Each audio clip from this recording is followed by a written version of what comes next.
સુરતમાં social media પર રહેતા સંતાનોના માતા-પિતા માટે ચેતવતો વધુ એક કિસ્સો સામે આવ્યો છે. ઘરેથી કોઈને કંઈ પણ કહ્યા વગર નીકળી ગયેલી સગીરા યુવક સાથે ઉધના રેલવે સ્ટેશન પરથી મળી આવી હતી.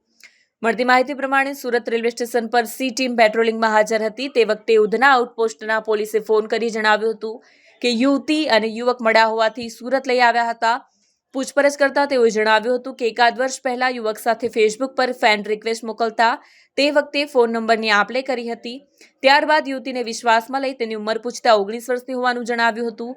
પૂછપરછ કરતા ઉંમર 16 વર્ષ હોવાનું જણાવ્યું. યુવતીની ઉંમર અંગે શંકા જતા સાંત્વના આપી પૂછપરછ કરતા પોતાનું નામ અને તેની ઉંમર 16 વર્ષ હોવાનું જણાવ્યું હતું. તે મૂળ ઉત્તર પ્રદેશ અને ભરૂચના અંકલેશ્વર ખાતે પરિવાર સાથે રહે છે, ઘરકામ કરે છે, જેથી રેલવે પોલીસે સગીરા પાસે તેના વાલી વારસોનો સંપર્ક નંબર માંગતા તેને ખબર નથી તેમ જણાવ્યું હતું. જેથી સગીરાએ જણાવેલ એડ્રેસ અંગે અંકલેશ્વર બી ડિવિઝન પોલીસ સ્ટેશનનો સંપર્ક કરી બાળકી વિશે માહિતી માંગી હતી. અંકલેશ્વર બી ડિવિઝન પોલીસ સ્ટેશનના પોલીસ કર્મચારીએ જણાવ્યું હતું કે સગીરાના પિતા પોલીસ સ્ટેશન આવી જણાવ્યું કે તેની દીકરી સવારના આશરે 7 વાગ્યાની આસપાસ ઘરેથી નીકળી ગઈ હતી. તેની શોધખોળ કરતા નહીં મળી આવતા બી ડિવિઝન પોલીસ સ્ટેશનમાં પહોંચ્યા હતા.